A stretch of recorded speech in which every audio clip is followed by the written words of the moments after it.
Inspector Rishi ఈ web series చూశాక నాకు ఒకటే అనిపించింది, టైం వేస్ట్ అని. వెబ్ సిరీస్ అన్నాక ప్రతి క్యారెక్టర్ కి బ్యాక్ స్టోరీ అవసరమా? దీనివల్ల లెంగ్త్ పెరుగుతుందేమో గానీ ఆడియన్స్ కి ఇంట్రెస్ట్ మాత్రం రాదు. ఒకవేళ బ్యాక్ స్టోరీ ఉన్నా అది ఇంట్రెస్టింగ్ గా ఉంటే బాగుంటుంది, కానీ లెంగ్త్ కోసం ఏదో ఒకటి పెడితే మాత్రం ఈ సిరీస్ లాగా బోర్ కొడుతుంది. 10 ఎపిసోడ్స్ ఉన్న ఈ సిరీస్ లో లాస్ట్ లో వచ్చే 3 ఎపిసోడ్స్ తప్ప ఏం లేదు. వెబ్ సిరీస్ అంటే అట్లీస్ట్ ఫస్ట్ 2 ఎపిసోడ్స్ అయినా ఇంట్రెస్టింగ్ గా ఉంటే నెక్స్ట్ ఎపిసోడ్స్ చూస్తారు, కానీ ఇలా బోర్ కొట్టించేస్తే లాస్ట్ వరకు ఎవరు చూస్తారు? Hello all, welcome to my channel nomadic cinema.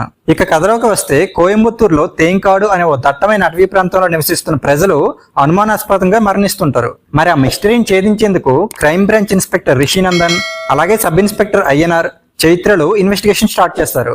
మరి ఆ గ్రామంలో జరుగుతున్న మిస్టరీ మరణాల వెనుక ఉన్నది ఎవరు? ఆ అడవి ప్రజలు దేవతగా కొలిచే వానరాచిని ఇవన్నీ చేస్తుందా? రిషి ఇన్వెస్టిగేషన్ ని ఛేదించాడా లేదా అనేది తెలియాలంటే ఈ సిరీస్ చూడాలి.